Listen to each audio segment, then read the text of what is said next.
you know that the label of codependency is often applied to victims of pathological relationships where it doesn't even fit? So, the theory of codependency suggests that women can become excessively reliant on men and develop unhealthy relationship patterns. However, the concept of codependency has not really been well supported by scientific research. Many psychologists and mental health professionals have criticized the concept of codependency as being overly simplistic, subjective, and lacking in empirical evidence. While there is certainly evidence to suggest that some women may struggle with patterns of unhealthy dependence or enmeshment in relationships, the term codependency is often used in ways that are vague, stigmatizing, and not supported by research. Sandra Bond talks a lot about this in her book, Women Who Love Psychopaths. So she says that misdiagnosis is to be expected when you have survivors trying to help other women by warning them of, like signs of narcissism.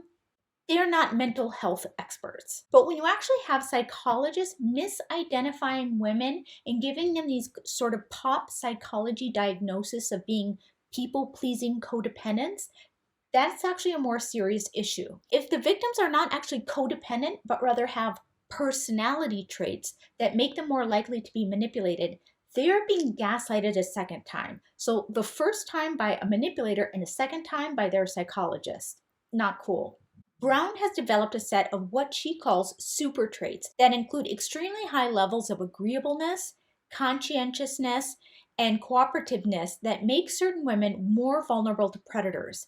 Telling a woman who is naturally trusting that she is a people pleaser is inaccurate because people pleasing is a conscious, maladaptive strategy that actually comes from trauma instead of a personality trait.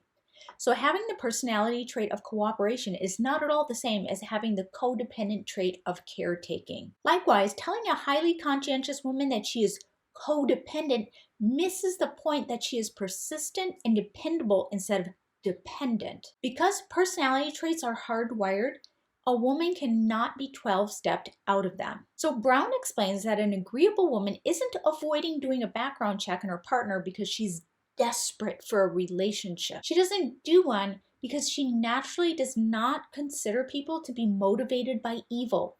So conducting a background check would run counter to her long-held belief systems. When a woman with these super traits enters into a relationship with someone with a dark triad personality disorder and his mask starts to slip, she will be especially traumatized by cognitive dissonance because it goes against everything she believes about the world on a subconscious level. So for her, the aftermath is even more nonsensical and confusing and painful.